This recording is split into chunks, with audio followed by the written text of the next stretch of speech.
Welcome. Happy Solstice. Thanks for being here. Good to see you guys.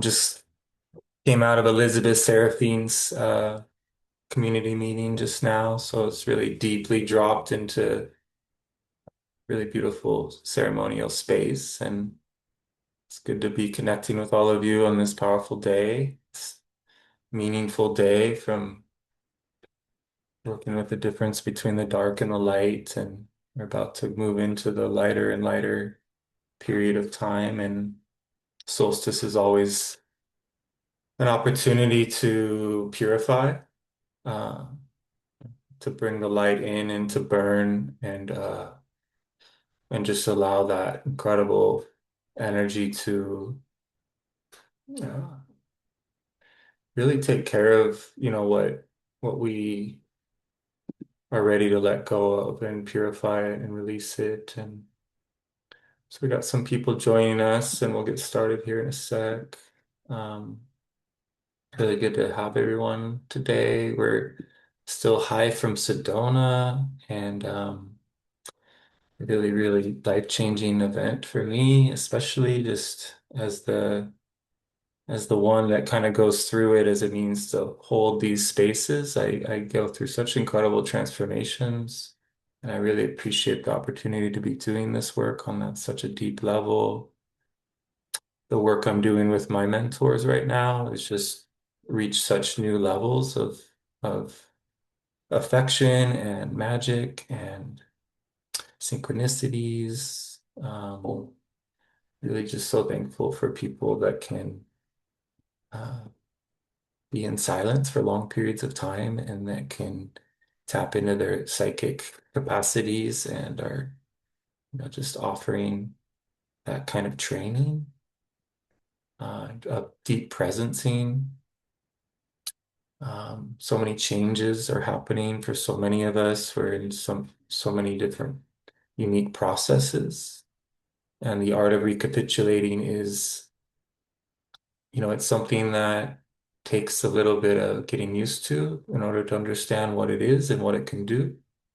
Um, and so, there's many ways to do that, as we talked about in Sedona. Just by telling your story to someone that's truly listening is a form of recapitulation, because we're here to unburden the things that are heavy or on our chest, as they like to say. And it can be hard to drop in to the degree that you can really admit to what's going on that subconscious level. And so it's the reclaiming of our attention. And it can be really challenging in a world full of distractions to reclaim your attention. And we don't realize how deep silence can get. So we think that we're going to be kind of stuck in the current perception that we're in forever. But there comes a point, especially as we get older, where we really want to know what we're capable of doing, what kind of experiences we can have. And you start moving into like a ceremonial way of being. You start really figuring out ways to breathe and sit with the earth and connect to the sun. And there's many other helpers to tap into. There's all kinds of energies you can invite in. I primarily work with the earth and the sun, but the shamans of ancient Mexico are present.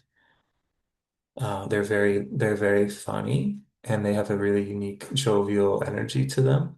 And it's really beautiful to connect to them by doing the magical passes. It's a form of language.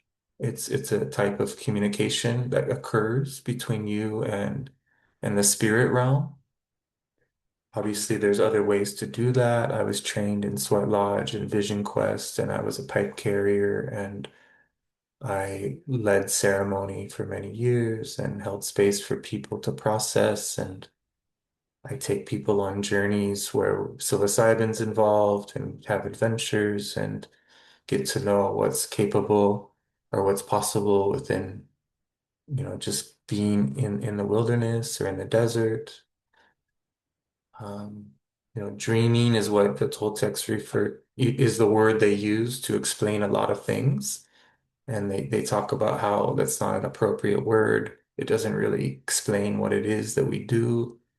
Um, but learning how to live in a state of heightened awareness and what other Toltecs refer to as dreaming awake. It's very much like being on psilocybin, but you don't have to have the psilocybin. And you, are tapped into things beyond the five senses. And you're interacting with this magical realm in a beautiful way. And so it's just an invitation to open up to more and more beauty in our lives. And as a means to balance kind of facing the things that we've been avoiding. So when we have enough love and joy in our hearts and we can courageously enter into the stuff that's a little thick and a little uncomfortable, like sitting in the dark alone and just not distracting yourself, but just facing it and feeling it. All these incredible feelings that we don't know about are available to access once we learn how to be really present. But often it's hard, it's confronting to do that. So we want to build up the strength to be able to sit in that intensity. I love the magical passes because they make it easier to break up stagnant energy that was typically keeping us from being able to be that present. So, it's highly recommended to be playful, to be childlike, to start moving your body in ways that it wants to. Um, I've had to learn how to shake and really run, like really go into some pretty intense processes with my body, moving energy through it. And there's all kinds of ways to do this. Cold plunging and sweating and saunas, sweat lodges. I love fevers. I love when I get a fever because then I get to go really deep into the dream layers because your body is in these really unique state of repairing itself. So it's hard when people are trying to stop the fever because they think they're supposed to or it's dangerous. It's the body's way of healing itself. And so whenever I make big decisions in my life, I tend to end up in either a fever or like a lot of sweating happens. My body knows how to cleanse itself when it's done with something or beginning something new. It's very cool to have these rites of passage. Obviously, they can be really uncomfortable at times and scary. I know some of you had some purification that happened from Sedona. It's not uncommon. It's a good thing. And and yet it's challenging. So reclaiming our attention is the essence of this work. And so I'm so thankful for all the people that are called to this kind of training. In a world of so many distractions, it's like become much more difficult than it would have been just a short period of time ago. Things are rapidly changing. Our situation it's intense. Like these advances in, being able to meet on Zoom and all this cell phone stuff, it's really cool. There's a powerful way to make use of it. But we are in a sense becoming like cyborgs because we're interfacing with something that we can get information directly, and it can cut us off from our ability to know things without uh, these things. So watching kids walk down the street and looking at their phone, following the map and being told to turn right, and they're instead of looking up and looking, at where they're going. And it's really scary to watch this lack of this people not being able to intuit or feel their way through life because they have something that's guiding them that isn't natural. So going out in the wilderness or into the desert and spending some time, without your phone, really being open to like taking a day a month or a day a week or something to take a break and just see how it feels to not be tethered or tied or pinned to this story. Because if you're constantly interacting with this information or stories coming in, the news, um, then it's really hard to just be because you're entertaining these, you're giving yourself or you've given access to the predator energy directly through uh, these devices that are designed to control and monitor. And so finding a way to experience privacy and taking a break from people and things. It's not an easy thing to do, but it's worth, exploring. The breakthroughs that can happen with dreaming are so beautiful and so healing when you learn to open up, go into other worlds through the portal of dreams and have conscious dreaming experiences. It's also can be really um, overwhelming, so you end up finding this neutrality, this indifference, this ability to not get too excited uh, or so easily triggered or scared. So we learn to like regulate our nervous system and experience really profound levels of calmness.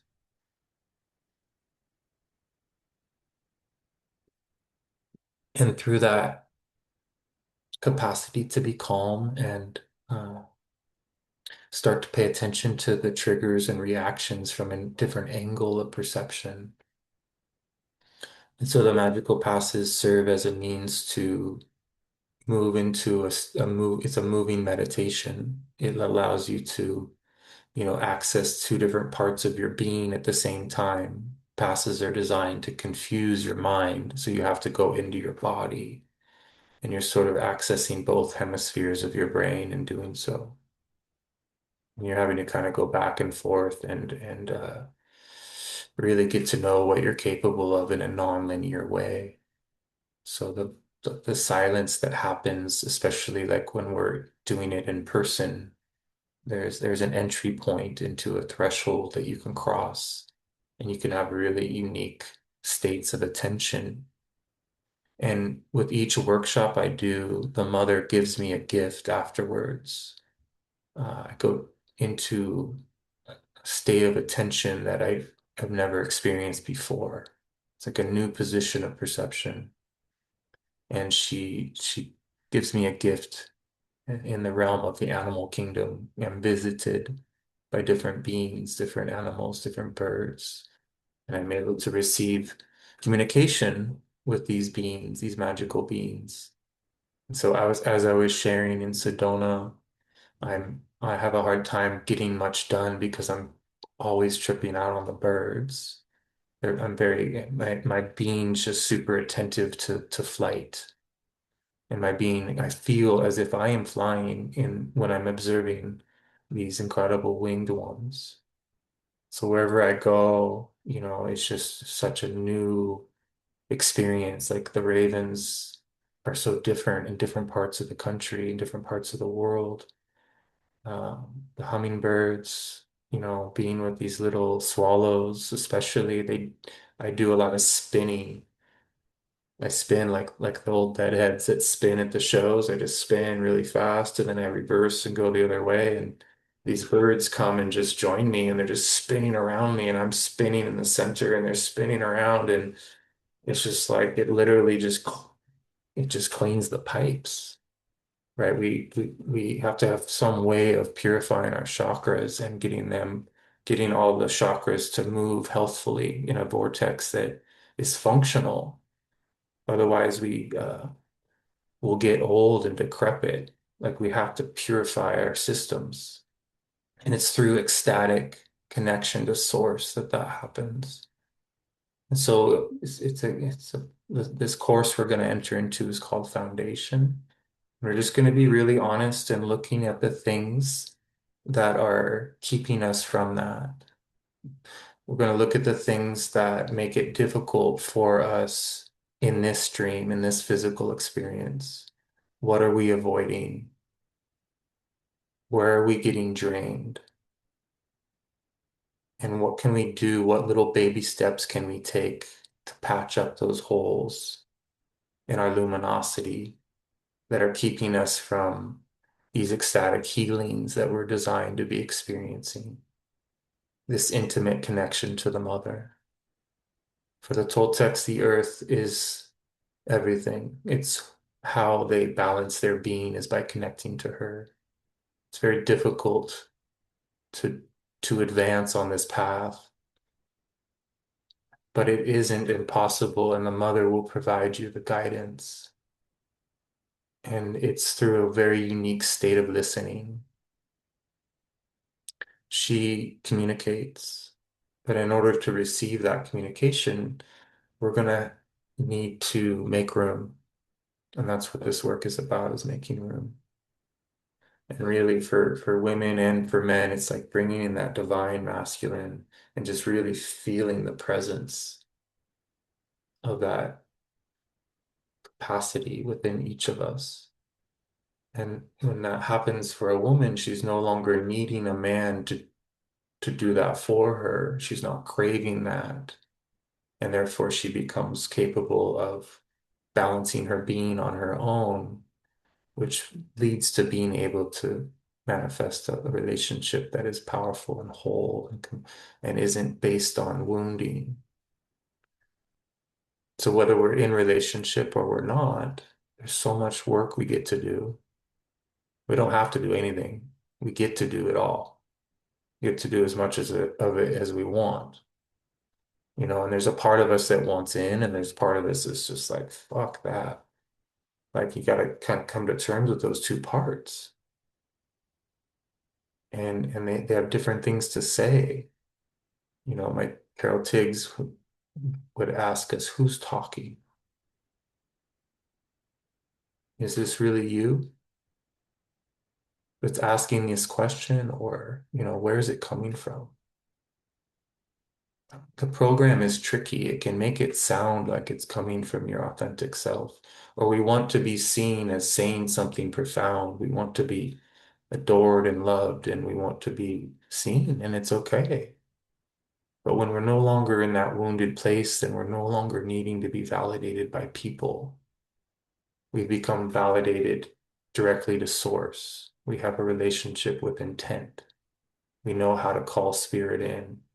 We know how to do ceremony for ourselves. We know how to get into a place of silence. And it's okay to not know those things yet. But it's a really incredible breakthrough to have, is that you start giving time and attention to this ability to drop down and be, yeah, at your foundation, right? So that's the course foundational work. It's the basics. But most people skip the basics and they move into spiritual contemplation and, make stories around what's real. So like most people put themselves further along than they really are, or they put them beneath where they are. So they're either like, oh, I'm not worth anything, I'm nothing, or oh wow, actually I'm special, I'm something, I'm above. Look at those people that aren't on my level. And so that's what hijacks humanity, is this, you're either putting yourself above or below and comparing, and you're missing out on the opportunity to stay in that neutrality zone of the unknown. And so we want to be in that curious, childlike beginning stage all the time. If you can show up as a beginner, then you can learn and unlearn. But if you've already figured this all out, then what are you doing? What's the point? Like how is that possible? There is no mastery of this lineage. This stuff is, we're just all scratching the surface. But the depths of which we could eventually go, if we can admit to where we're truly at, not push past our pain, but be with it, sit with it, alchemize it. Pain comes, they say wisdom comes painfully and in driblets. So we're actually here to go through and be with the pain as a means to become an alchemist. And there's a lot of it.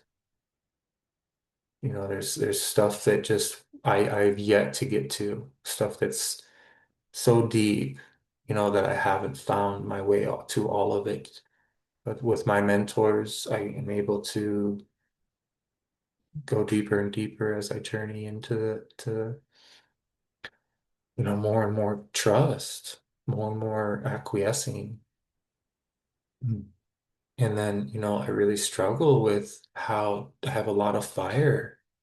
It's hard for me to get my outlets dialed in so that I'm not, so that I can balance my being. When you have a lot of fire, you gotta like do things different. And not everyone has that struggle, but it's a good struggle to have. It's a very passionate life to have a lot of fire. You can turn what used to be like a sexual focus into a dreaming focus. And you really graduate in a way from, Donc, je sais pas pourquoi, là, mais tu manges pas beaucoup. sorry, you really kind of there's a breakthrough that happens eventually with learning how to just really allow the energy that would typically get caught in particular chakras, learn how to really move it into other areas and not as a means to avoid. A lot of people try to be celibate when it's totally probably the worst thing they could do because they're repressing something. And so there's a lot of systems out there that teach ways of doing things that can really backfire. So we want to be really sensitive to repression and getting to know what is actually going on instead of trying to convince ourselves that we need to do this, that, or the other. And so Toltecs really struggle with their apprentices when it comes to helping them come out of religion. Religion is a really difficult program to come out of. And there's some powerful teachings inside of all these different systems. I'm not disregarding, you know, like there's so many things to learn, but in when you're inside of a program and then you come out, there's still residual stuff. So a lot of people, Toltecs don't refer to themselves as spiritual, but they're energetic and practical. And so even spiritualism ends up is tainted by a religious programming. And so there's just a way to just be and not like have this fake stuff, this spiritual sort of like syrupy energy where you kind of like love and light and it's all pretend and it's not really authentic. And so because this is a tough training ground. And I see a lot of false positivity, a lot of people propping themselves up with stuff that isn't authentic. And it's just not, it's gonna serve you. And so I'm here to just kind of call it out. That's what mentoring with me is about, is I'm offering a mirror so that you aren't in a place of self-deception. Because it's one thing to lie to people, whatever reason, but it's when you lie to yourself that you get really lost and confused. And it's all stuck. It's all inside of us, all that confusion, and it needs a way to move. It needs to be broken up. So when we're doing the passes, we're breaking into that energy, grabbing it, pulling it apart, placing it in different locations, lending it to the organs. And then more and more over time, you'll no longer have to do the passes. There comes a point where they're no longer needed because you really spent some time, getting to know your physical and energy body in a combined state of attention. I never plan what I'm going to say. It's just not how I am. And so this is just me sharing what I'm being called to share in the moment. I know some of you, this is brand new stuff, so it might sound pretty abstract. Um, it is. That's the whole point. It's not something that is, it's moving, it's changing. We're inside of a process of listening. And when we come together in order to connect, there's an electrical benefit. Even through just these computers, we're connecting, we're tapping in, bringing in that divine masculine, connecting to the earth beneath us, feeling her hold us, and just, starting to become more familiar with states of heightened awareness. I get to live in heightened awareness. It's a really incredible gift, but I earned it. I fucking had to go through a lot to do this, to be able to live like that. And in this day and age, people want, just for it to just download. It's just, oh, it just happened, and it doesn't usually work that way. There's a reason why it's difficult because, it is truly profound territory to enter into. And we all have a profound longing to be able to travel into other layers of attention, to experience a psychedelic encounter with the creator force. And so getting to know, what your longing is, and then showing up, raising your hand, asking for help, being willing to get into the shadow work, because that's where it has to go. Otherwise, you could become a monster. If you get into power and you don't do shadow work, that's what I've seen, and it's fucking intense. And I have some people that are very upset with me because I've exposed them, and they're very powerful. And I didn't want to do that. I didn't want to have to be that guy, but that's what Spirit sent me in to do.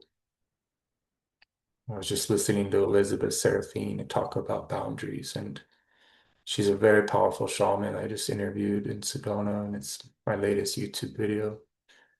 And it does take ruthlessness to survive this path. You have to become capable of, being able to say and do what is needed in moments without hesitation or fear, directly knowing what needs to be done. And it's an incredible breakthrough to have access to. You speak truth to power in a fearless way, not to attack. It's just a presence, an awareness. And you become clearer and clearer and clearer the more you're able to do that. And that might be something that has to happen with one of your parents or a sibling or somebody that hurt you, is to be able to truly process that event. You may have to develop the capacity to say something that they need to hear and you need to say. This is part of reclaiming our power. I remember my sister wrote my dad this long ass letter. She was in a shamanic Native American cult and he was worried about her. And then I ended up going to the same cult and now he's worried about us. But she had children with a very powerful Indian elder who had many wives and many kids all over the world. And she wrote this letter to my dad. And for some reason, I think he wanted help with it and he had me read it. It really was confusing to him what she was trying to say. And I remember reading and I'm like, oh, this is powerful. This is for her, not for him. She's just writing this because she needs to. And I'm not saying I agree with her choices and all that. It is powerful to be able to unburden your story and to write the letter, to speak it, to leave the voice note, to speak to their higher self, to unburden. So a lot of this work is witnessing, becoming the observer, tapping into the part of you that's been taking notes.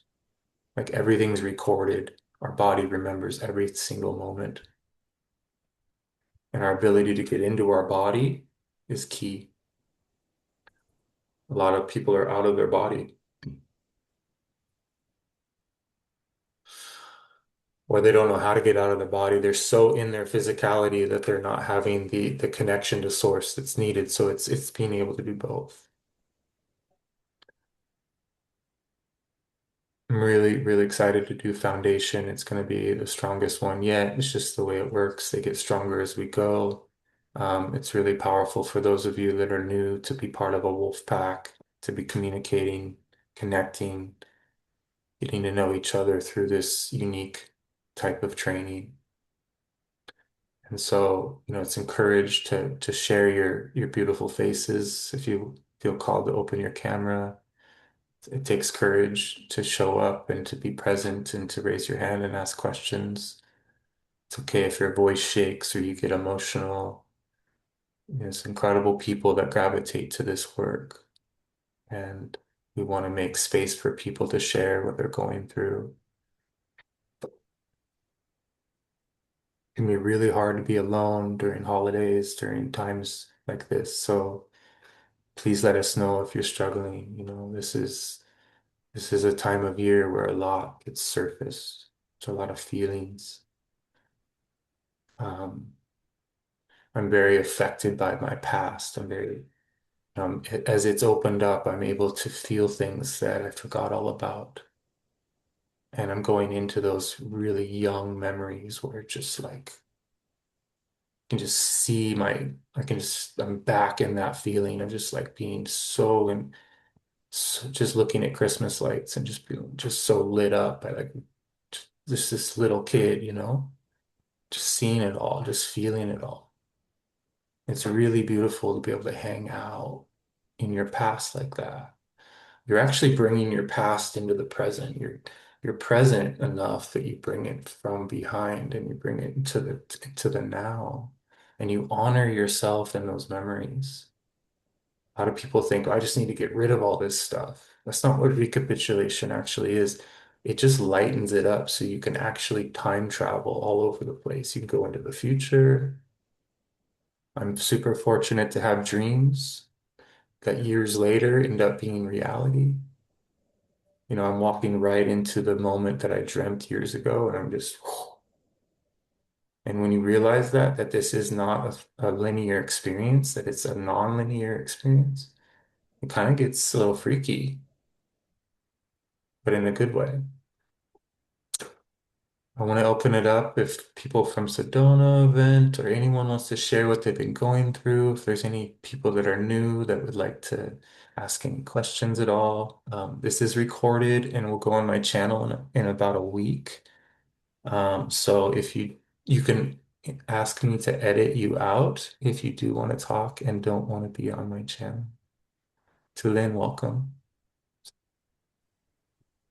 Hello, Wolfpack. Hi. Um, Nice to see you again, Joel.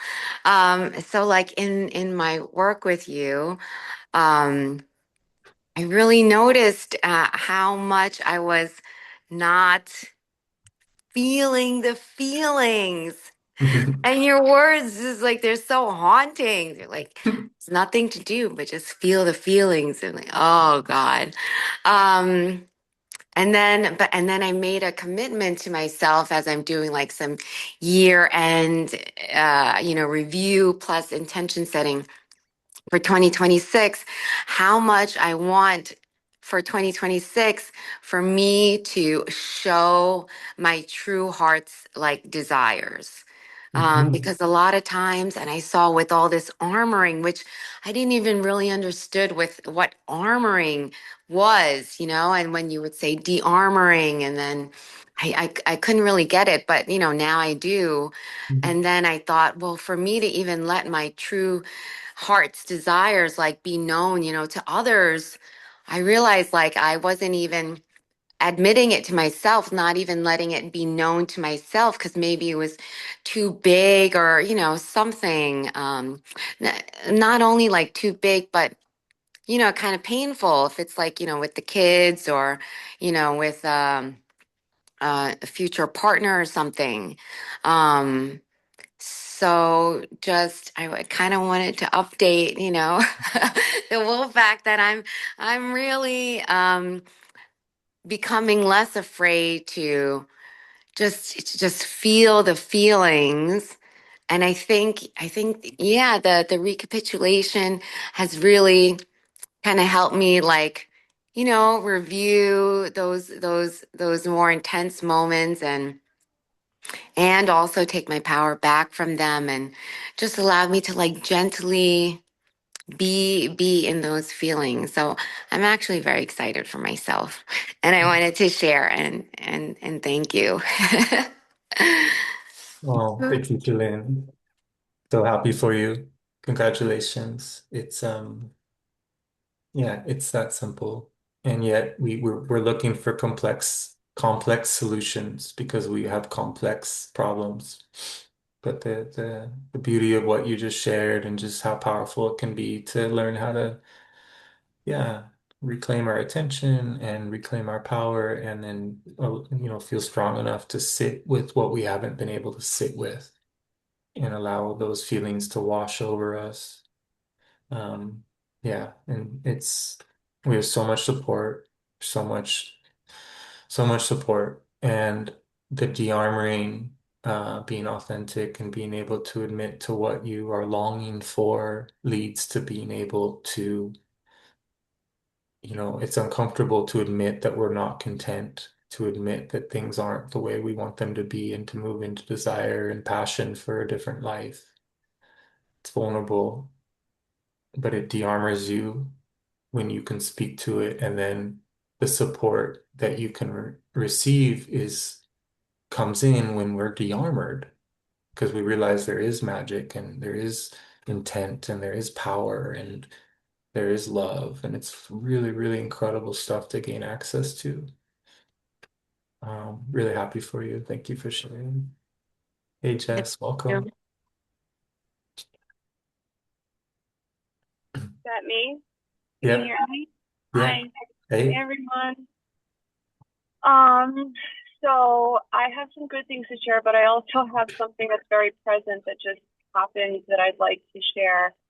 So I'm on the road and I just about an hour ago I'm prefacing this could be a little like triggering. I just watched something really traumatic. I watched a car roll over in front of me, and I watched the whole thing happen, and it was literally, it went like I could have been in that. I just escaped something. Like I was just really being held and watched over.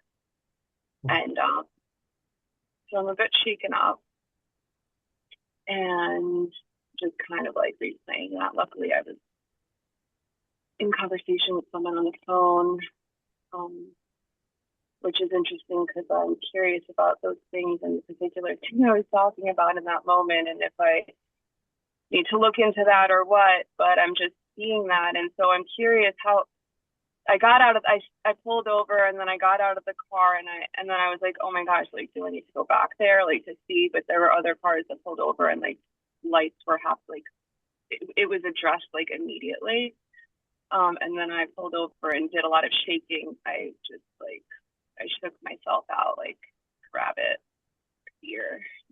Really grateful um, for the animal teaching us how to release things.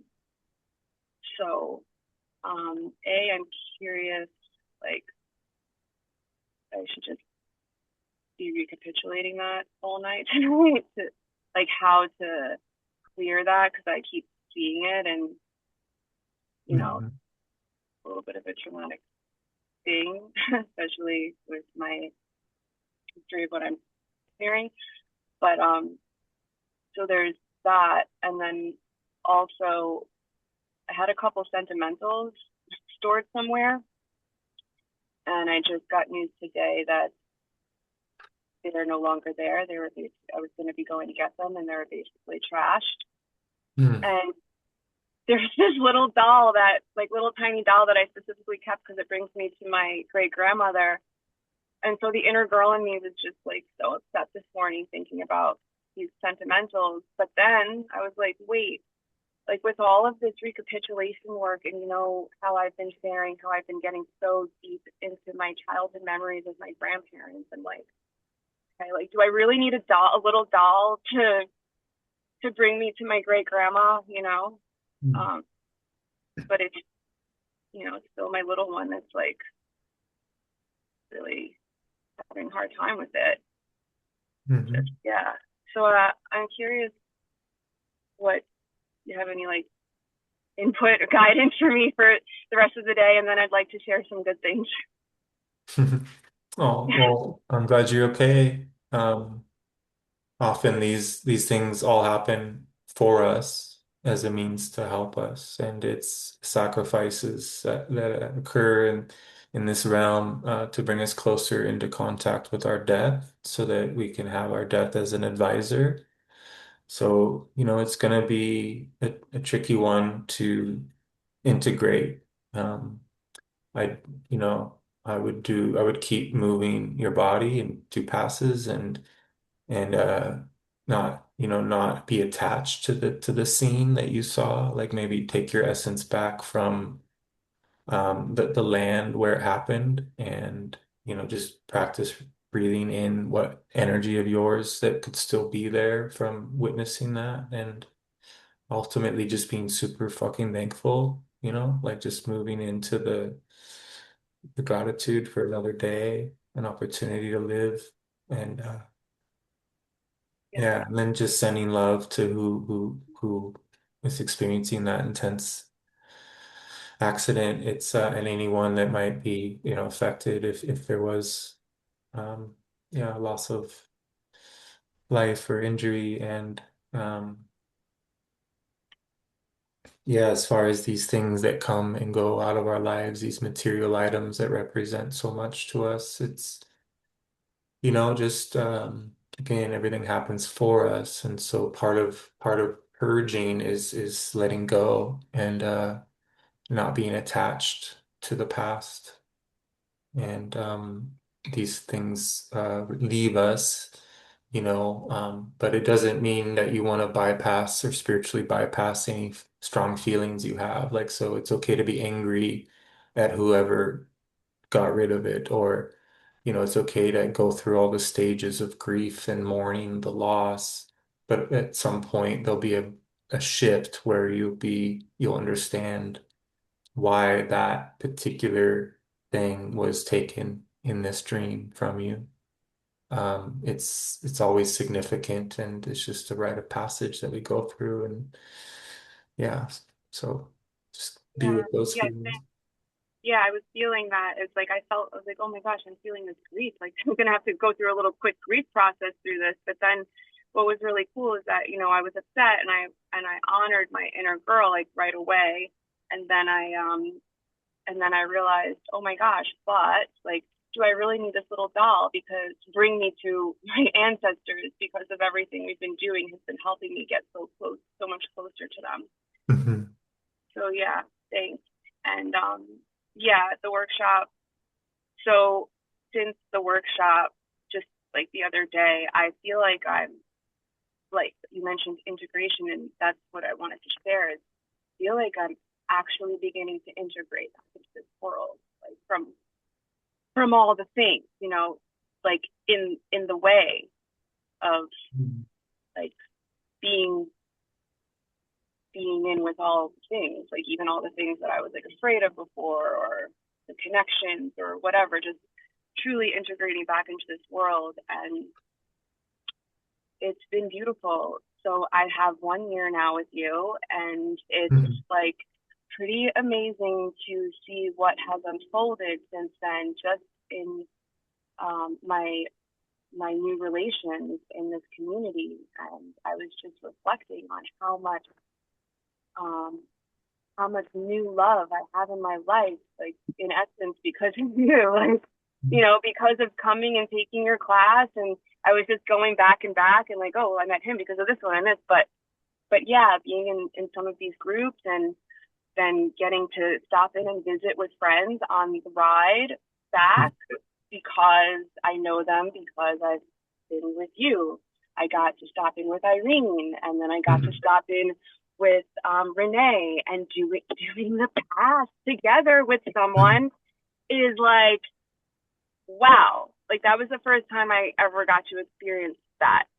And it means so much because, you know, like when you're passing through somewhere and you have a limited amount of time and you want to do your passes for yourself, and then you get to have quality time with somebody doing the passes. Like that was just amazing.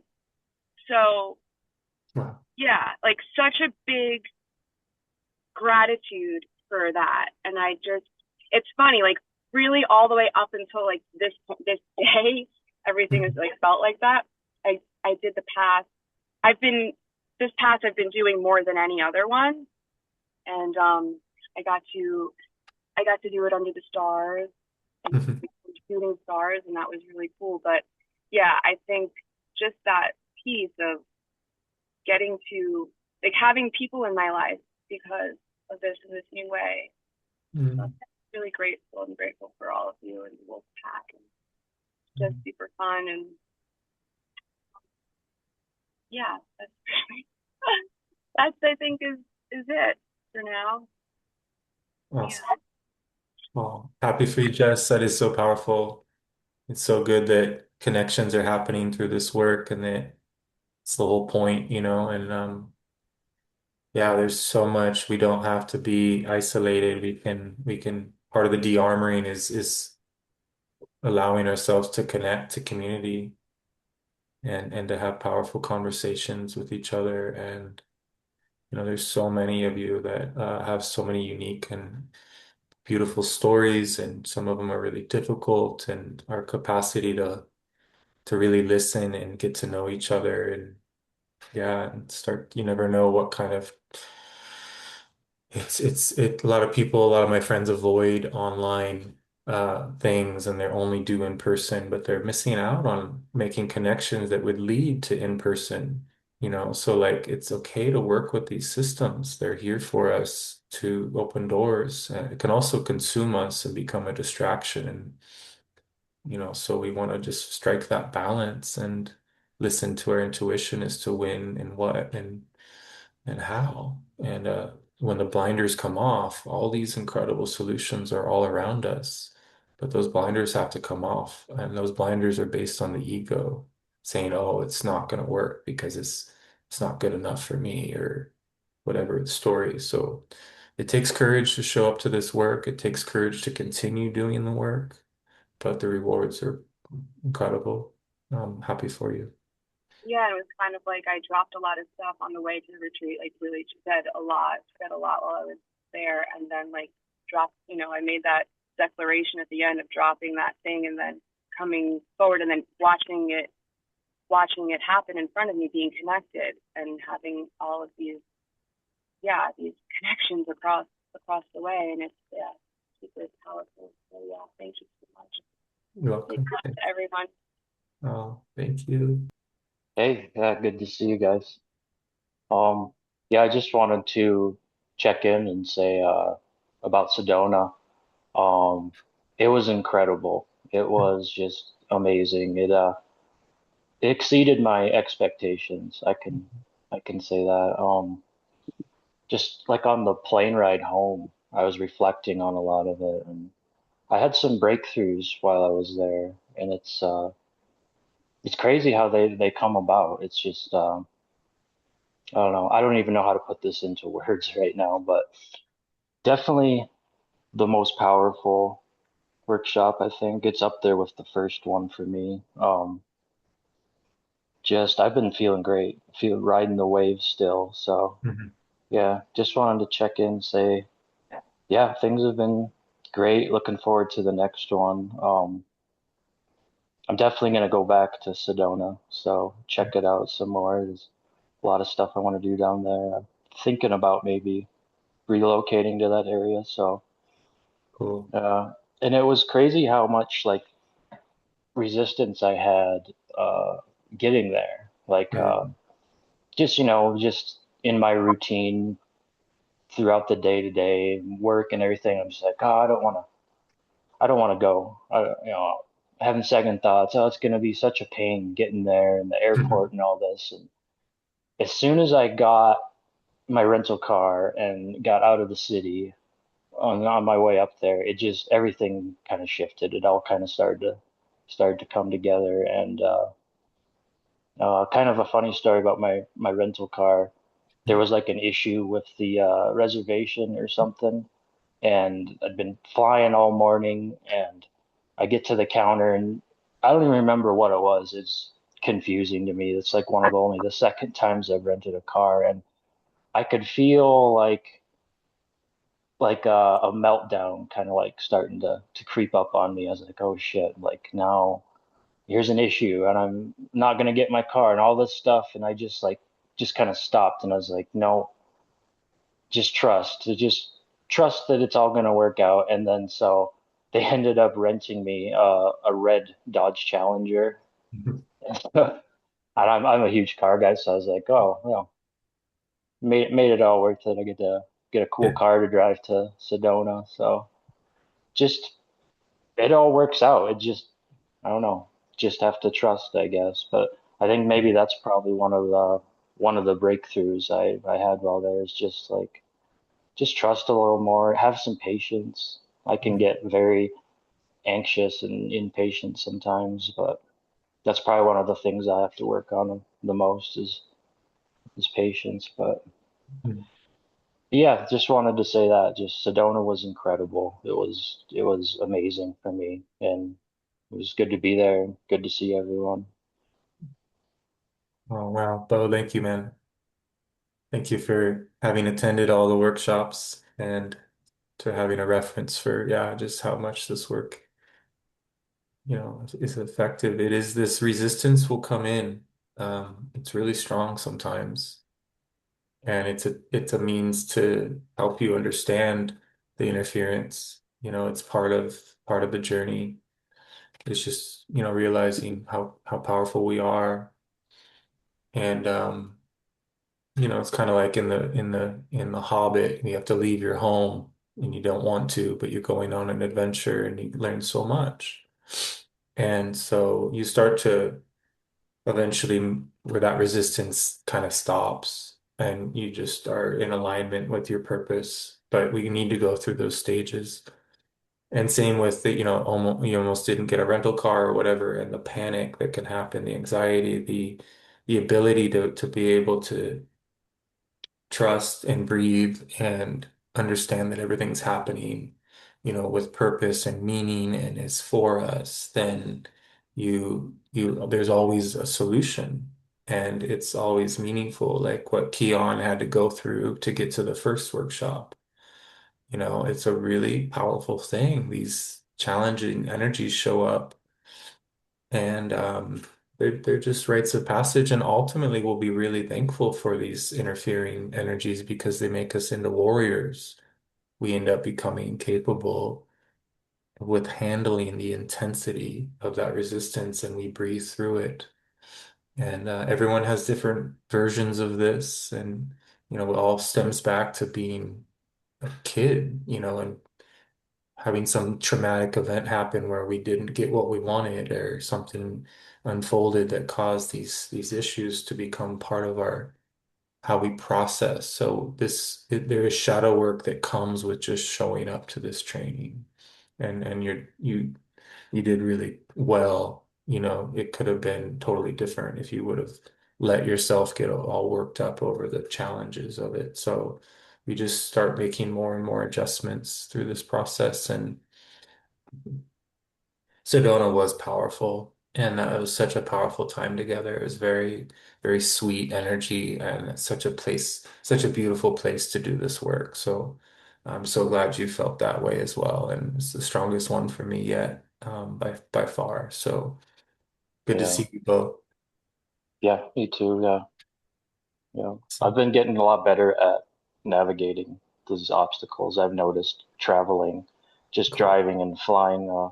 Even last year, last December, I missed my connecting flight in Denver and had to wait like 4.5 hours. And then we are in flight, and they're talking about rerouting to Helena instead of Yeah, Missoula because of the weather. And I got agitated. I even said yeah, out loud to the passenger next to me, "It's like oh, I've got things to do, like in the morning. Like I need to be there." I was getting all agitated, and then yeah, it's just like it just goes smoother every time.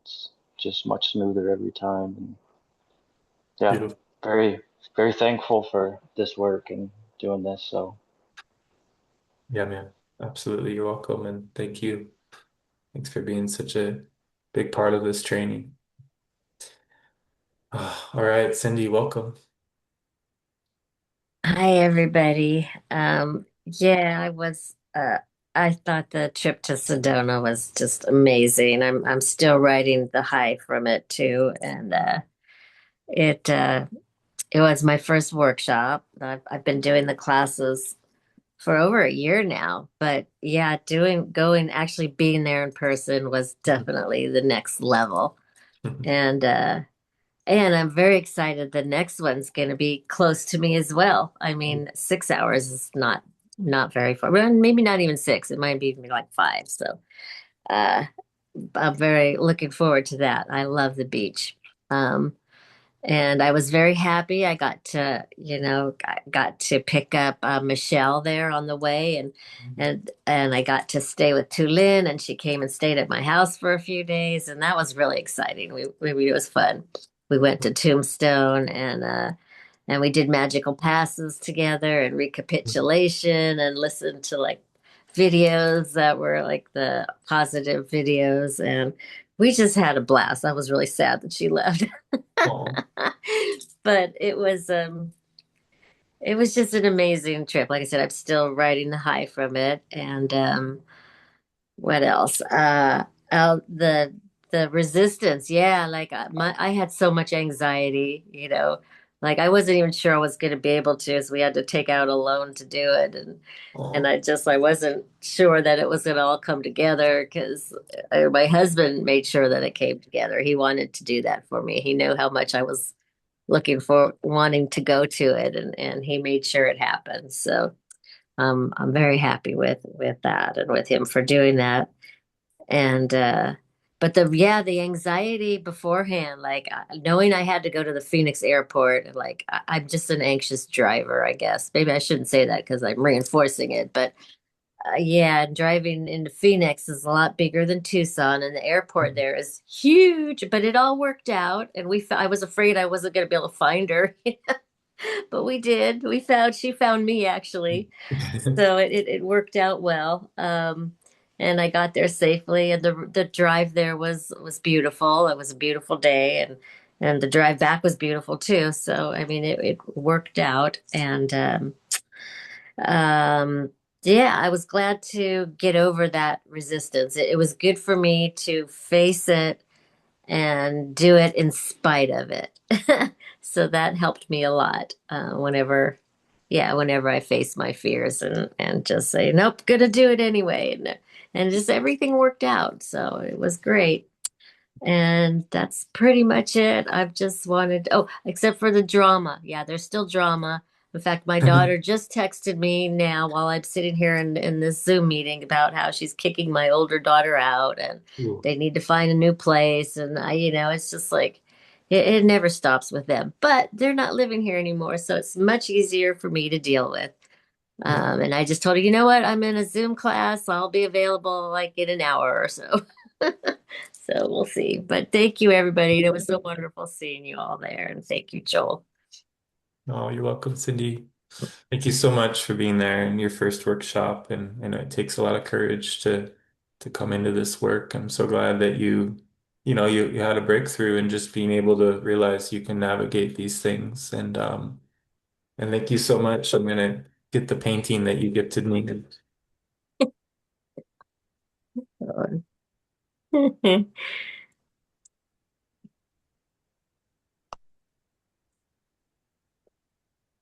Really beautiful, Cindy. Thank you so much. It's a birthday Thank you. present, and I really appreciate it.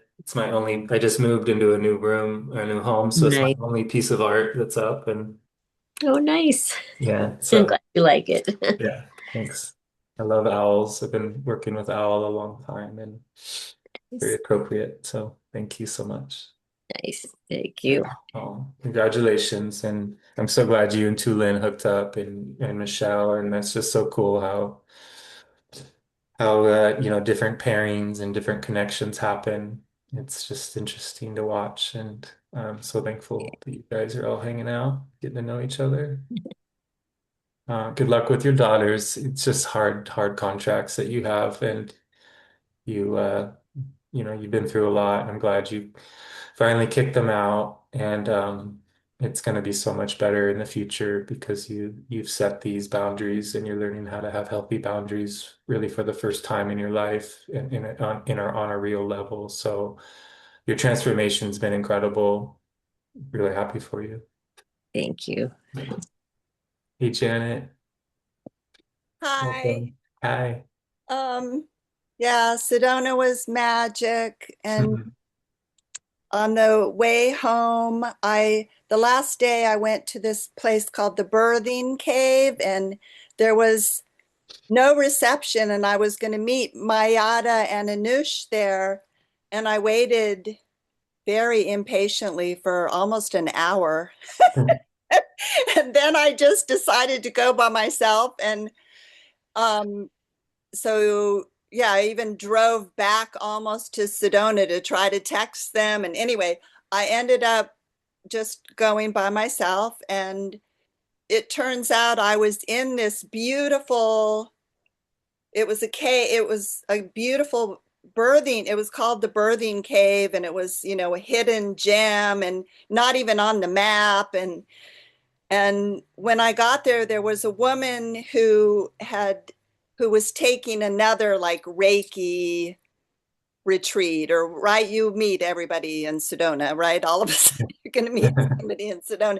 So she was in the cave. It was just the two of us, and she was singing, Oh. and I recorded while she was singing. And then, now I have a new friend, and I sent her the video, and, maybe she'll put it on her album, whatever release. Or it's just funny how all these things happen. And then I ran into Mayada and Nush on the way back to my car. So Perfect. then I got to properly say goodbye to them. And even though we didn't get to do our little birthing hike, yeah. And anyway, I'm going to put in a little intention right now, because I have not flown anywhere. I've not been on a plane since a Mhm. tiny, tiny little trip in 2021. And I want to start flying around the world again. I used to fly all over the world. I have friends all over the world, and I'm getting these calls, come visit Janet, come visit Janet, come visit Janet. And So, so, yeah, I have a fear of, based on all the whatever bumfuckery, all the shit that's going, whatever. Sorry about my language. Anyway, the airplanes. And I've been flying in my dreams, and everything's great. And so anyway, yeah, my intention is to get on a plane in 2026 and start flying around the world again. Woo! Party yay. on! Okay, thank you, you guys. I love you all so much. I love Oh, this wolf pack, and I love the magical passes, and all my new friends, and all my new friends to be coming down the pike. yay. Okay, that's it. Oh, Janet, thank you. What a powerful intention. Yeah, like to be a traveler and to not be limited in the way that you can travel. It's really powerful what we get to do in this dream. And when we come out of, it was very anxiety inducing, all the psyop stuff with yeah, just the masking, and it's just really scary times to go through. And it's really not an easy thing to process and release from our body. But part of doing that is getting back on the horse. We we learn to get strong and make some adjustments to how we perceive things. And so that's really exciting. I'm happy for you to be connecting in that way with more and more people. And yeah, I look forward to hanging out with you and all the things. So much love. Thanks, Janet. Thank you. All right. Keon, welcome, brother. Good to see you. Hey, hey, likewise. Can you hear me okay? I'm always Yes, doing my sir. sound check. Check, Perfect. check. Yep. And check 1 2 1 2. Nice. Well, thank you all for being here. I feel like I always start with some joke around Janet. I don't know, but like your name's Janet Planet. It's not Janet, I don't know, stateside. So you got to live up to that. No false advertising here. Anyways, stupid but hilarious. And who manifested Joel to get to LA? So now Janet doesn't have to drive 9 days to every workshop. I mean, for real. No, there's a lot of LA cats here. And I'm in California too, so I'm like, ooh, that's a cheaper flight.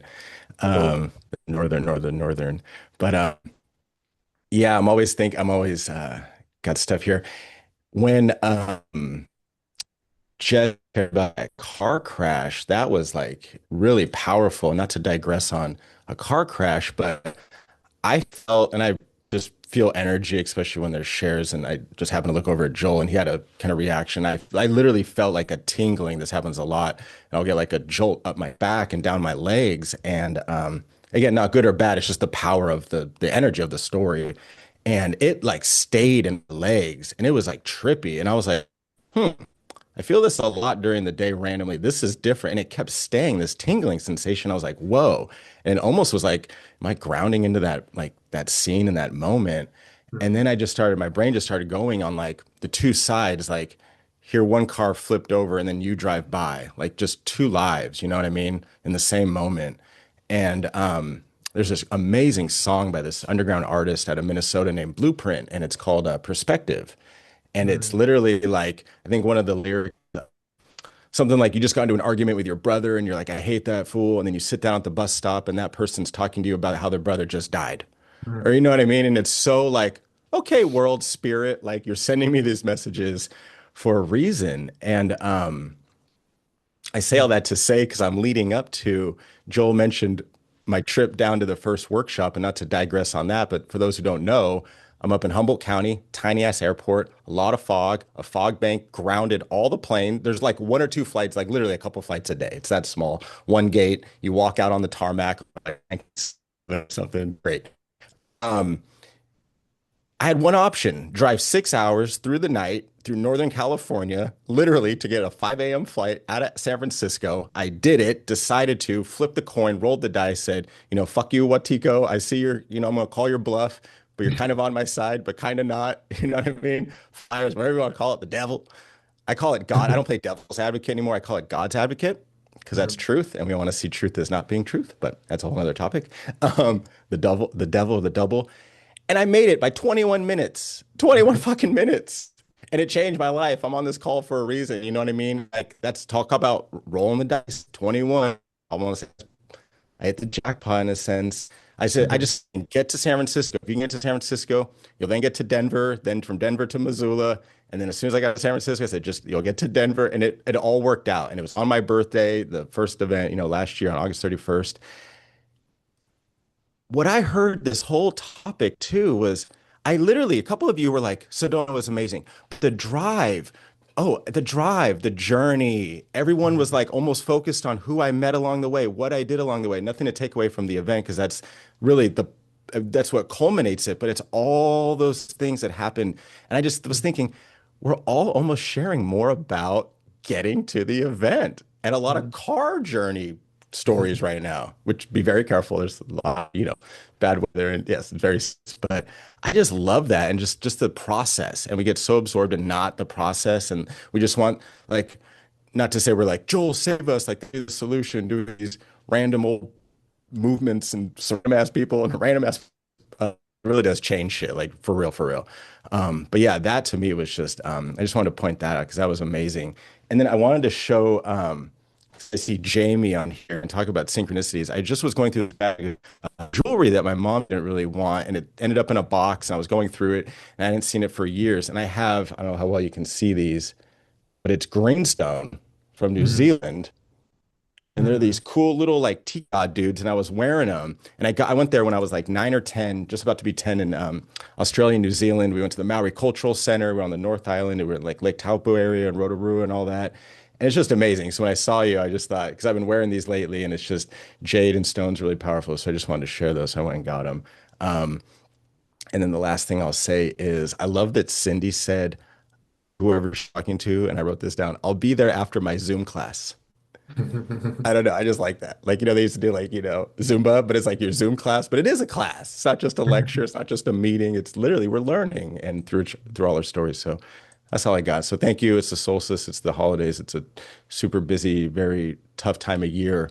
Um, I'm in recovery as well, and I do a lot of AA stuff. I haven't for years, but we used to do events, and we had this alkathon, and we did this. It was like 24 hours, a meeting every hour on the hour from like 6 a.m. to 1 a.m. like the whole day. We did gift exchange, potluck. So I'm not saying just go find an AA meeting, but there's a lot of like a lot of help, a lot of support. There was a guy at this meeting years ago, and he literally was going to kill himself that day, and he remembered there was a meeting all day, all night around the corner from his house. He showed up. He was a firefighter that was at 9/11, like craziest story ever. And he Mm, literally was like, I'm not gonna like kill myself today. And I'm not saying anyone on here is like to that level at all. I'm just saying there's a lot of supports. And so I just appreciate everyone for being out here. And I mm, hadn't thought of that memory in a long time. And I was a big catalyst in actually making that event happen with getting all the speakers together. And I just thought, man, like if I wasn't there to help that, like not to say that guy would have died that day, but like for real, like you don't know. And so every moment's so fucking precious. And yeah, I've got a lot of big changes too, relationship wise, parent wise, where I'm going to live. Bo's talking about moving. I'm in real estate in the States right as well. So big shift. So I just say a lot to say thank you all for being here. And I love y'all. And if you don't, you have you. And yeah, that's the whole point of this world. Keep mm. coming, keep coming back, as they say. The doors are always open. And thank you, Joel, for doing this, and everyone for taking out loans, making that effort, doing whatever you need to do, fighting with the rental car, and that's all I got. Thanks, Joe. Oh, hey, good to hear from you, Keon, man. Happy to know you're out there helping people, and it's a powerful story. It's really true. It's a hard time of year, and one of the things Elizabeth Seraphine said in the when I was just listening to her is, sometimes if you're alone, during the holidays, you can go volunteer and help people that really, really need your help, and you won't feel so alone. So it's really something to consider, and just being in that giving spirit. And there's there's a lot of ways we can give back, and when we find a way to do that, it can really clean up our understanding of things. It just like puts things in perspective, right? So it's a great song you talked about as well. That Right. so cool. It does. Yeah. I'm in social services, and albeit like trying to get out, but nonetheless, we help a lot of people, a lot of Yeah. we have domestic violence programs to get people in hotels, a lot of things, and a lot of, we work Mm. directly with the food banks and all these things, and people really need it, and they really change their lives. Like half my coworkers, like were on aid at one point in their life, even my mom back in the day. And so thank you Wow. for sharing that. 1221 on 1221 right now also. So yeah. 12 to 1. Wow. Perfect. Thanks, Good Sean. catch. Thanks, brother. All right, Jamie, welcome. Yeah, hey Joel. Hey everyone.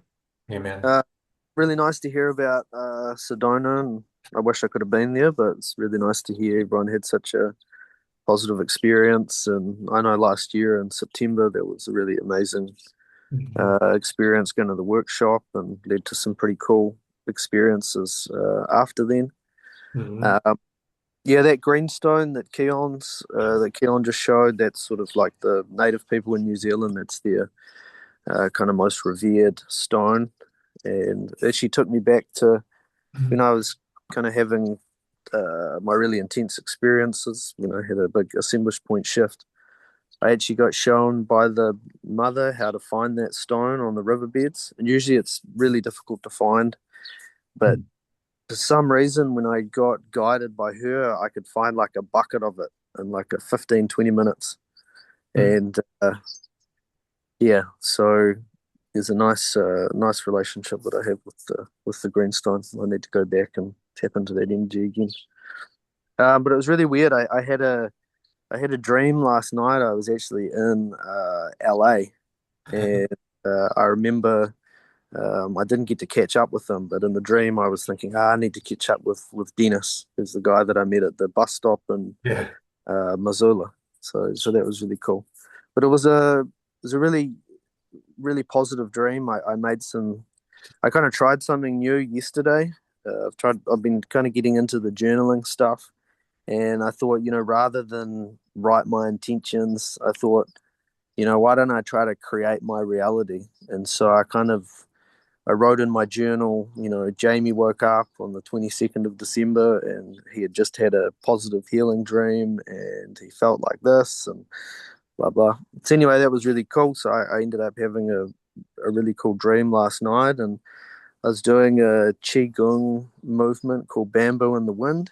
And Hmm. I started floating above the ground, which is a really, really cool sensation. And I felt it was really healing. And I even saw Bear Lando in my dream. Hmm. And I think I was asking him, how do I deal with I'm still smoking a lot of tobacco. How do I deal with that? But I don't think I got an answer in the dream. And there was also a little white cat, and the little white cat was catching things for me. He was kind of this ferocious little thing. So that was really cool. Um, so yeah, I want to. I find I've entered. This year's been pretty heavy for me. Been dealing with some kind of trauma stuff, and um, yeah, I really appreciate everyone's support in the courses.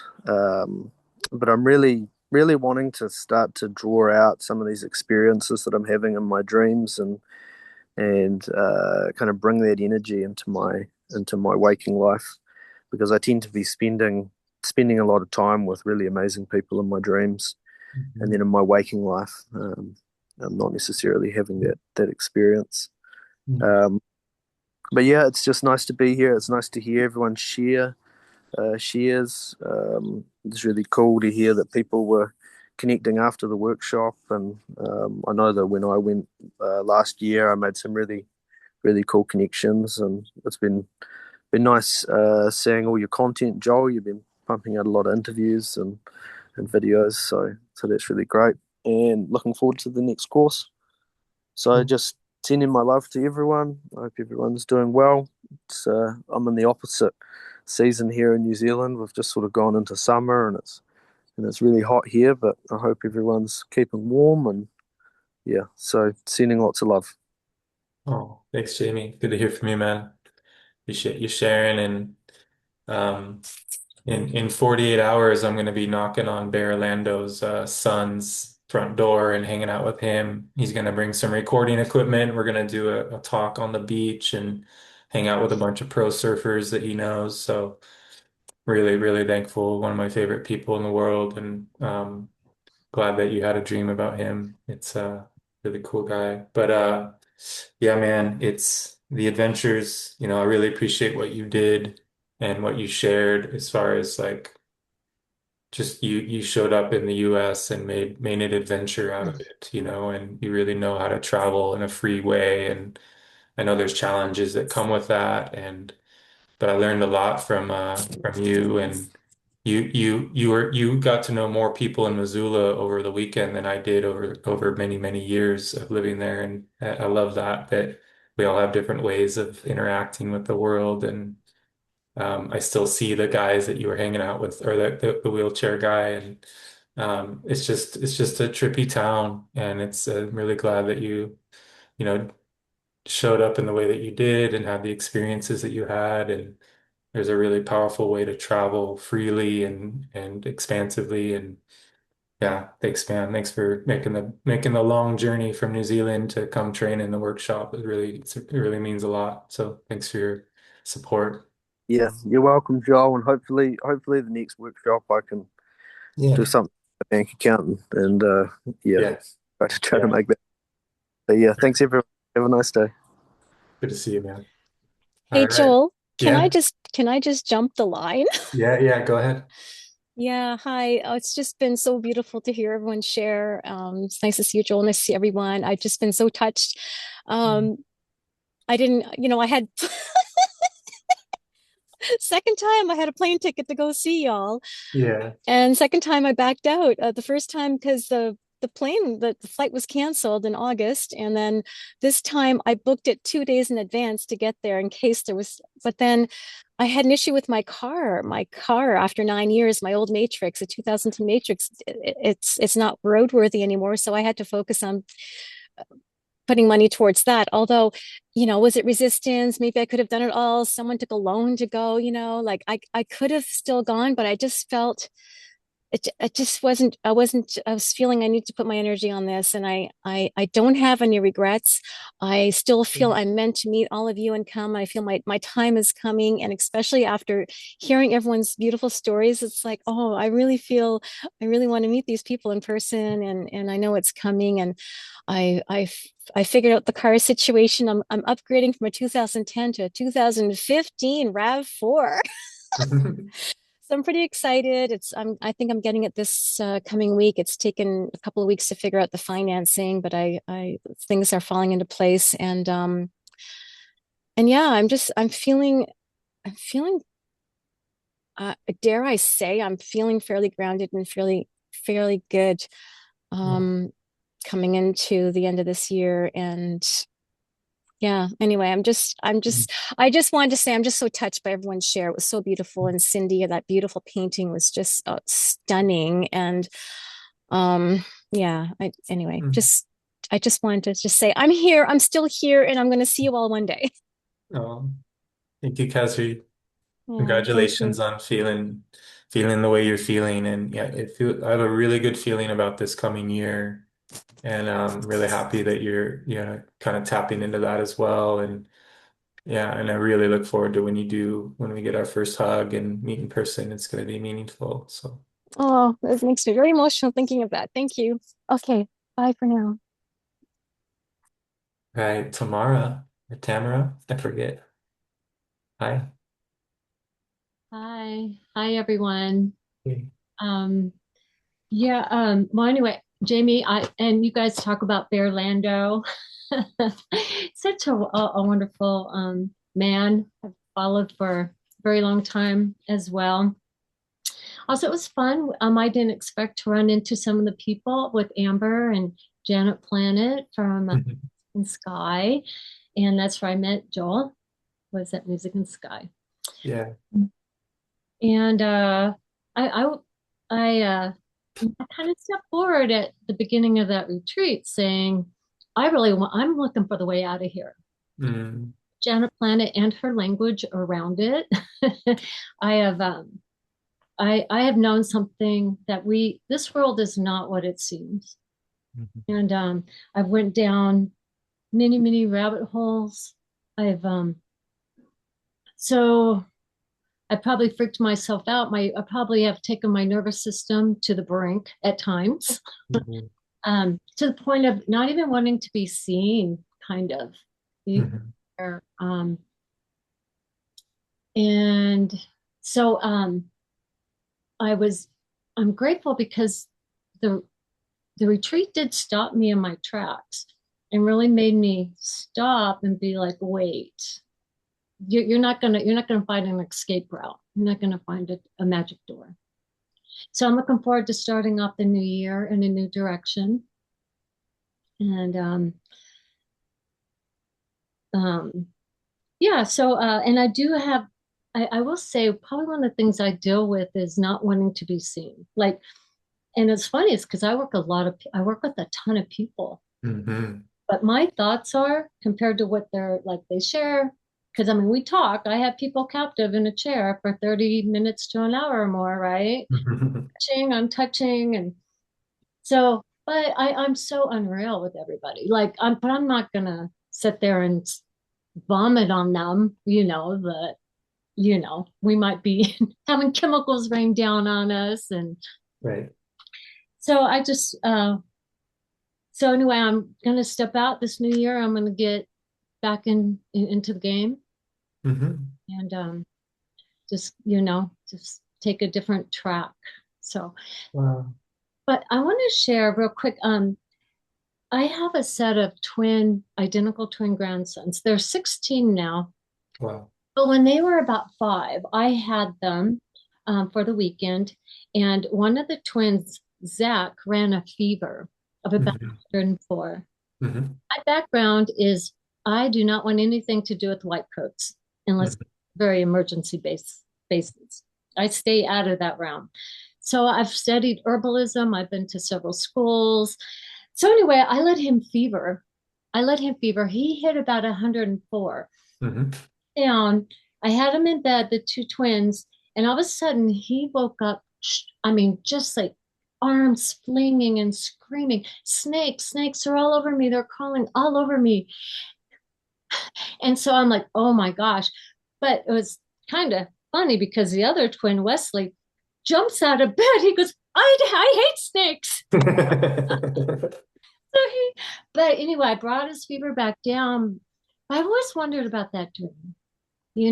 I've always thought maybe it was a passage for, a Mhm. early shamanic, um, not a ritual, but what do you call it when you kind of, not graduate, but initiation. Initiation. Like Yeah. it could have been an initiation. Yeah, those other layers of the onion get accessed with the fever, and like there's an insect world, there's other worlds like with just all snakes. Like he may have really gone into a world like that, and that is it part of, a shamanic. It represents his capacity, and twins are special, and it's a really powerful thing. So yeah, it's okay.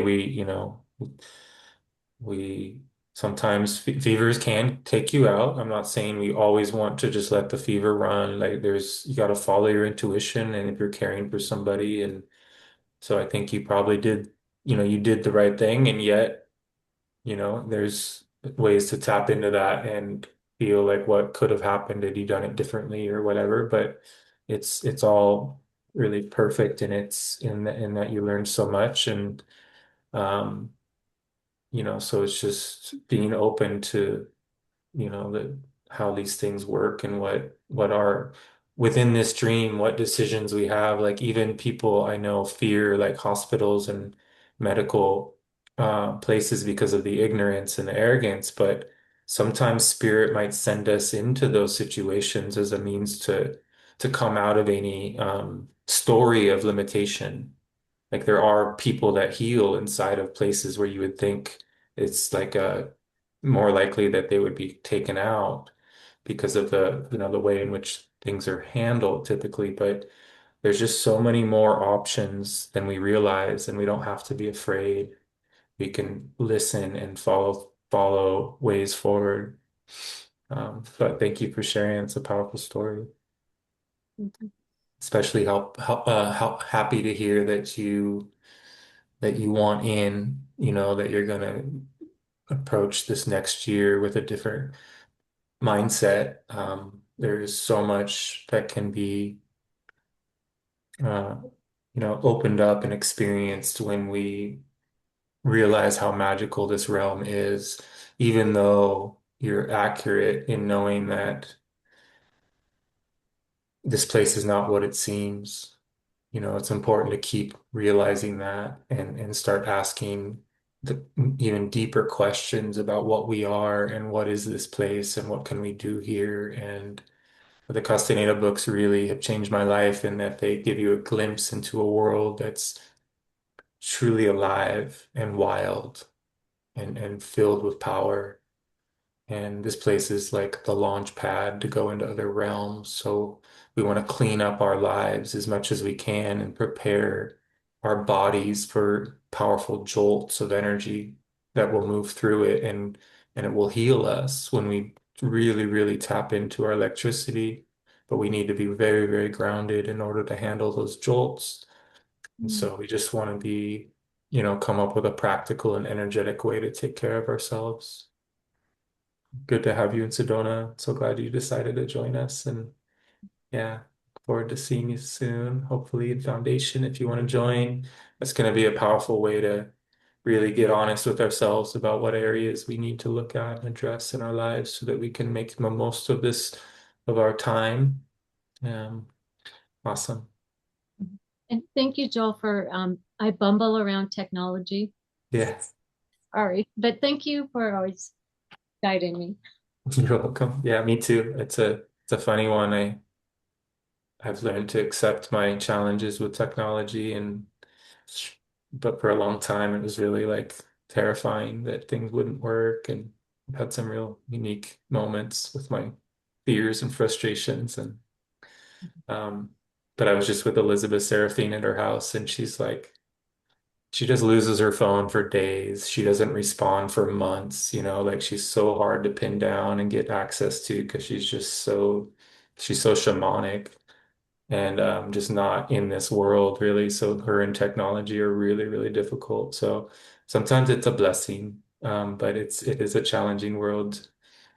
Yeah, thank you to Lynn. It was an amazing talk. If you haven't heard that interview with her, she's next level. So thankful for her, and I think her and I are going to be collaborating. So I'm really looking forward to Oh, doing some cool stuff. It's so good to be with you. Thank you for sharing. thank you. All right, Anush, welcome. Hey, Hey, good to everybody. see you. I did share with Joel about the workshop in Sedona. I just wanted to share with the group. I did not attend the one before that because for me, a lot of intensity was coming through almost at every workshop. And Yeah. it also showed up this time around. And so I was just like, oh, I don't want to do this. There's the resistance. Um, but I did continue to do work in other ways. But I found that um, I wasn't clearing the energy, even though I was doing the work. It was in my field then because everything was coming up, but it was not being moved. And so I just knew that I had to come back. And this time around at the workshop, I went deeper into the silence for a longer time. And yeah, I could have sat there for hours, really, if my legs weren't going numb. And I was like, I was like, okay, I have to move now because my legs were going numb. And then the second thing that I wanted to share was that the second day, um, I I think it was the second day. Maybe it was the first day because there were 3 days, and then the first day was the outdoor. So technically, the first day when Joel had asked us to share the awe story, um, I can't share an awe story right now because I'm feeling awful. I literally felt like I was going to throw up. Oh. It was that level of intensity that I was feeling, and obviously, what came through again was just the grief. So I just sat by myself. Mm. But and I do remember Joel then talked about, when you are moving energy like that, you will feel the need to purge, and I felt a taste of that. um, and then lastly, I also want to say share the same day. I felt like for 2 hours, like I had no thoughts, and I was Wow. trying really hard to think, and I was like, I can't think. I'm so and it was interesting because I was like, we had talked about staying with a group of the people that had attended with Janet and Bo, and they were like, oh, Carlos has audiobooks online that you can refer to. So at night, I just decided to listen to one, and um, the book, I forgot which one it was, but it came up where uh, Mm. Don Juan is telling Carlos about getting to a state of no mind. And I'm like, oh, I need to hear this because that's what I just experienced a little bit. Perfect. So it was, yeah, those were the three experiences that I want to share, along with the resistance. I think a lot of the car stuff came up, and I shared it with Joel. I almost got into a really bad car accident. It was early morning rush hour on Friday in California. And so, I was about to get into an accident, and I don't know, I didn't move that car. Something moved it for me. I couldn't have maneuvered my car that way to have saved myself. And so I just wanted to share the resistance is real, but then there's also help because if that resistance was more powerful than the help we do have available, then I wouldn't have been able to attend the workshop. Yeah. Well, thank you. And also the owl. So I didn't share with the owl videos was that I went down with my daughters to hike. And so walk down, it's like a cliff. You go down, and then there's some rocks that you can walk along. I actually did the pass there about 3 times. down by the ocean on the rocks. And as we were coming up, that's when I saw the owl, Wow. to share that as well. Oh, cool. Thank you, Anish. I'm glad you learned about that help. It's a scary way to learn. Um, uh, but it's a real thing. This is a dream, and so things that would be physically impossible are actually possible. And I have a lot of friends that have experienced this because they do a lot of extreme things with their body, mountain bikes and snowboards and all the things. And sometimes you discover that you're not physical and that there's all this magic and support and help because you almost die and then you don't or whatever, or you almost get, injured significantly. And so just the gratitude. Thank you for sharing. And I'm so thankful that you're okay. I'm so thankful that you were able to attend. Um, and yeah, there is resistance, there is interference, but there's also so much love and support. And um, just gonna go through the gamut, being, going from little babies to old people. We're gonna experience so many different adventures and feelings and fears and breakthroughs. Um, so thank you for bringing the awareness of that to this group. Yeah.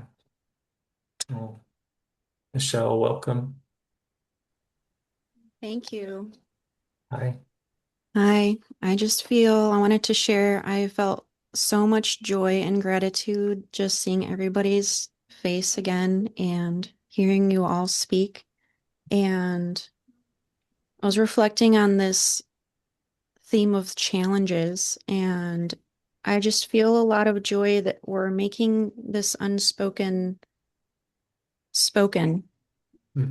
I just recognized that there were so many challenges for me to get to Sedona. And of course, I didn't exactly know how I was going to get there because I didn't know Cindy, who came to pick me up. And I didn't know when I lost my phone how to get up to the park. And I was walking in the dark, and it was very dark, and there's no lights. And I almost walked into the ravine because I hadn't noticed it when we were driving up there earlier. And something just said, no, just stay on the road. So I did.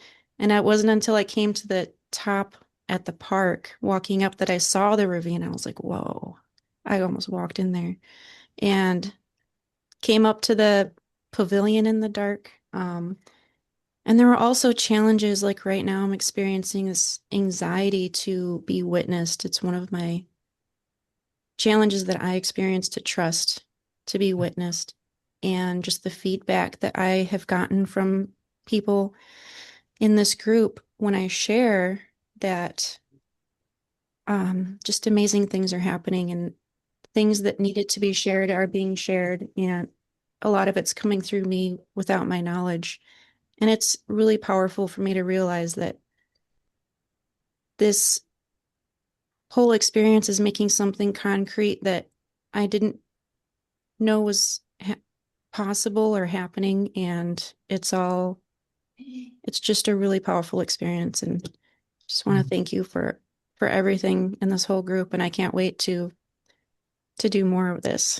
So Well, so good to have you, Michelle. I'm so glad you found us and that you had the courage to come out by yourself and not knowing how you were going to get from the airport to Sedona to the workshop, and just your intuition and your natural dreaming gifts and being a mama and still finding a way to make it all happen. Really glad you found us and glad you didn't walk into the ravine. Glad you're okay. We learn a lot. We're humbled by what we discover in our journey. And it's interesting how many of the shares are about how we got there. And like what Keon was saying, it is so much a part of this work is just is you know purchasing the ticket or showing up and all the journey from deciding to go and to actually all that happens along the way. It really is it's all just as magical and just as much as important as being there in person. So these are all very nonlinear, strange, abstract ways of doing things, and we're all getting more magical as we do them. really glad you found us and happy to hear from you. Thank you. Yeah. Hey, there we go. Hey everybody. Just felt the need to reflect a little bit on the workshop this past couple weeks ago, and um, you know, the conversation on expectations came up with a friend recently, um, and he was trying to decide on which woman to date in his life. A big conundrum for him, Mhm. and laying out all the particulars on this one's this and this one's that, and but this one's vegan and I'm vegan and this one's not, but this one was, and all the things. And I don't know if I would have had quite the presence of mind to deliver it as succinctly as I did in the moment, but I just remember saying it's like expectations curtail your experience. It was like, are you even appreciating what you have in front of you Mhm. because of all the expectations you've built up around it? And I seem to hear those words echo back to me as I was saying them. Mhm. And I left Sedona, went to Taos, saw a friend, caught up after a summer fishing in Alaska. We telling stories and all this. And then there was just this like loneliness as he left on his way up to Wyoming. And uh, suddenly I wasn't sure what to do with myself. And I visited this old Pueblo, Taos Pueblo, and I brought my camera with me. And I hadn't, in the last 5 years, felt like I let a lot of things kind of fall away, as if it felt uh, like I was on guard for the last few years, trying to figure out how to navigate life and still enjoy it. And I went and I talked with this guy, Francisco, who grew up in the Pueblo, and he was telling me stories about growing up, about hunting in the lands or on the reservation, and like living in these old adobe homes that had been there for hundreds of years. And I like said thank you, and we must have shook hands goodbye like 6 times. Mhm. And I just remember like walking around that day, like shooting photos, what seemed like the first time in like a few years. And when it was time to leave, I made my way back to Sedona. I just felt kind of called back to that place, and I was like, I'm just gonna spend my time out in nature, doing the movements, and not think about it. And every day I would wake up with this worry of like, what am I supposed to be doing? What am I supposed to do next? Where am I supposed to go? And I think Tia, you just touched on it, and I think it made so much sense in the fact that like we were learning how to cleanse this field around us that had become stuck with all the muck of our lives. And in the last few years, I felt like quite a bit had accumulated. Um, and I just felt so grateful that I had this simple process of getting out of my head, which I have spent so much time in the last few years trying to figure things out, and then realizing that there's nothing really to figure out in the way that I expect it to be. Mhm. And just as I came into this call, I pull up and I'm in San Diego now visiting a friend, and I pull up to this park and I just get right into the middle of it. And Joel, you're chatting, and I see three white dogs, and they're just identical dogs, three fluffy white dogs chasing each other around a tree. Mhm. And I look off to the right, and there's this big group of children and some parents, and they're just blowing bubbles, and there's just bubbles filling the air. And then I see all these people, and they're in a group, and I'm not sure what the group is, but they're in a big circle, and I like just kind of like taking it all in, and I'm like checking back in with all these great conversations and all the moments that everybody's sharing. Mhm. And I just realized that as these days have been going on, how much more present and in myself I've been with just this like very simple practice of being just practice of being present with myself and like sitting on the rocks out in the wilderness in Sedona after doing the movements and staring off into the wilderness and like suddenly a new quality appears in this landscape that I seem to only remember for when I was younger. Mm. And I don't really know how to describe it, but other than the world feels different. And man, that felt so fucking powerful. Mm. It felt like being a kid again. It felt like seeing the world through kids' eyes, unharmed or unfazed, but just totally experiencing like the simple joy and bliss of the moment. And I thought the whole time I was coming to learn how to lucid dream again. And it was just really about becoming present. So, damn. Mhm. Thank you for sharing such a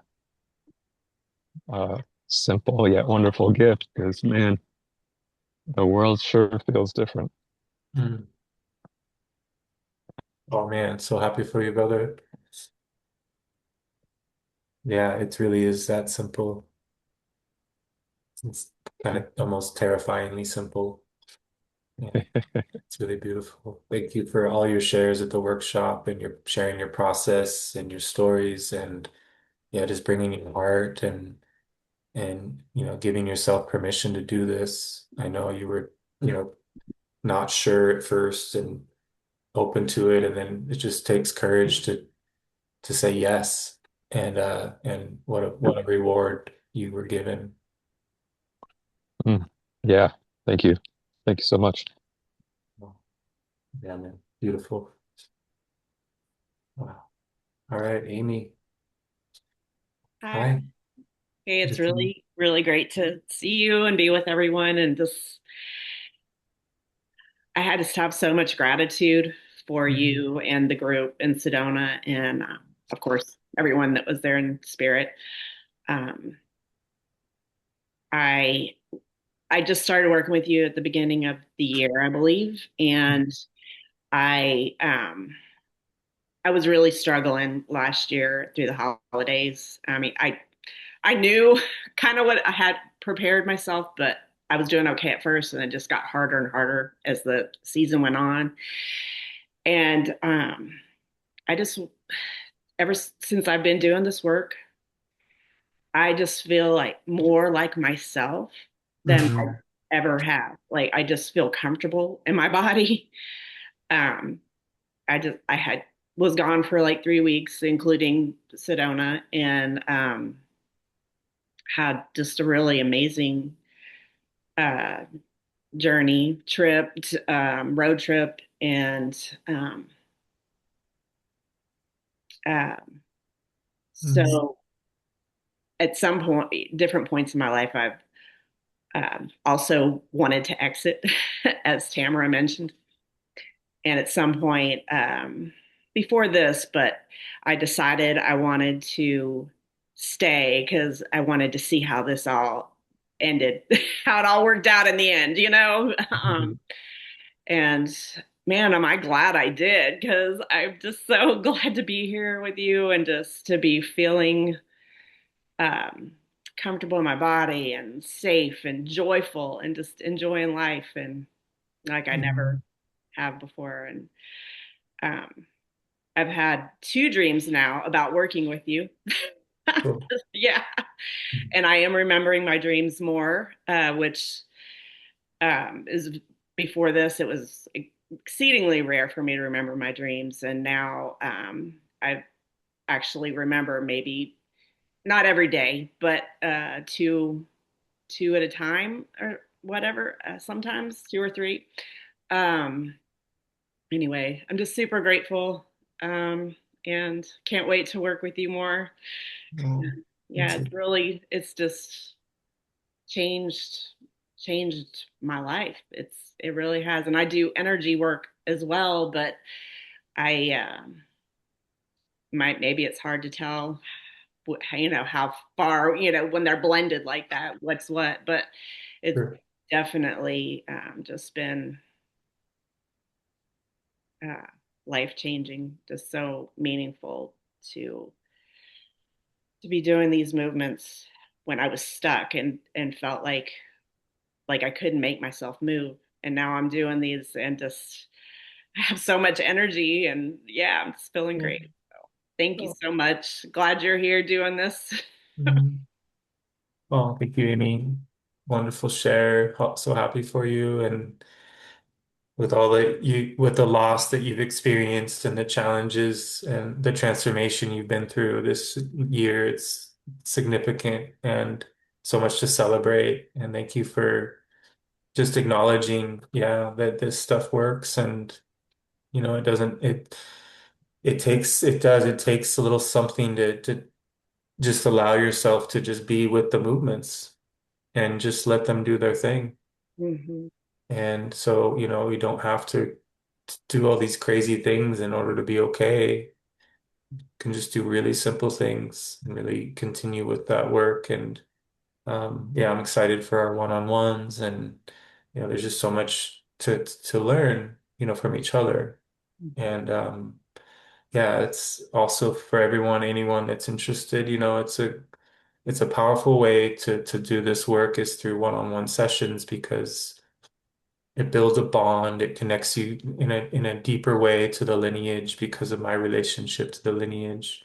Obviously, the courses are powerful as well, and if some way you can do both, that's ideal. But um, be open to just switching it up if you need to. Maybe you take a break from the course and you do one-on-ones for a while. But I am starting to get busy, and I don't want you guys to miss out on connecting. So if you feel a call to do one-on-ones sooner than later, start to, let me know so we can sync you up with a time slot that works. And yeah, it's such an honor to be helping. And I've had so much help myself, right? So I'm just passing the baton, and you guys will go on to help people, whether it's family members or friends, or become teachers yourself someday. It's just a consciousness thing. We're here to learn from each other and just cultivate awareness and become luminous. And yeah, it's very well said, Tia, around what it is that we're doing with the movements. We actually are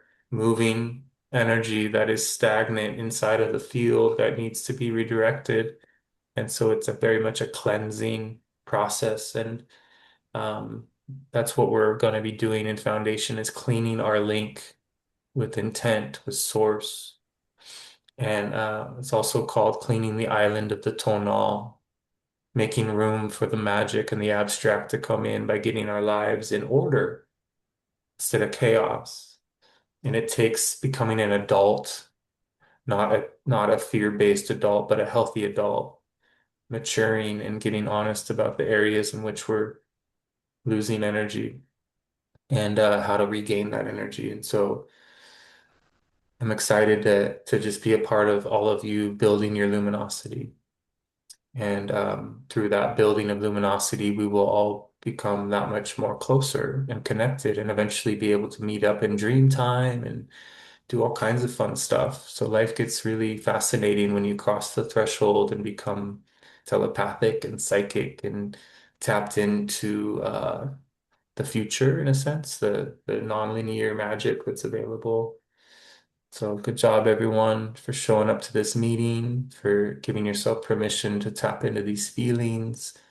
Let's just take this group intent with us into our lives, and maybe go spend some time with a tree or some grass, or just go to a place, or maybe the dark, but whatever it is, just grab a hold of this feeling, and take it with you, and share it. Even, you might see a little kid, and you can look in their eyes and just show them, give them permission to become a lighthouse by being a lighthouse for them. Or it might be an animal, like so many coyotes here in Topanga, and they're just walking around in the daytime, and I just stop and hang out with them, and they'll just lock eyes with me. They're just really incredible beings. And there's just so many different beings to tap into. Between the birds and the coyotes, I'm just in love. And But Topanga itself is just like a garden of magical rocks and stone people, and it's just so psychedelic to be bouldering and be in such beautiful warm weather when I'm used to being in Montana this time of year. It's very healing to the body to be in the warmth. So thankful for all of your support and intent and I love what I do and I couldn't do it without you. And so I'm eternally grateful for this rite of passage that I'm going through by, offering this work. And it's all about to get much stronger, um, just because of the signs and omens and feelings that are coming in and the transformation that I'm inside of energetically. So I hope you'll join us for Foundation. It is on my website now, and I'm going to email everybody tonight with that link. But you can go ahead and sign up right now. And look forward to seeing you January 11th or 13th when we get started. And you can join Sundays or Tuesdays, and Sundays at 11 p.m. Pacific or Tuesdays at 6 p.m. Pacific. This will go on my YouTube channel in about a week because I have a Beth Martin's interview that's going to go up in a couple days, and then this will come out after a little bit. So happy solstice! Good to be with all of you. Take much care and yeah, just enjoy the earth. See you soon. Bye bye.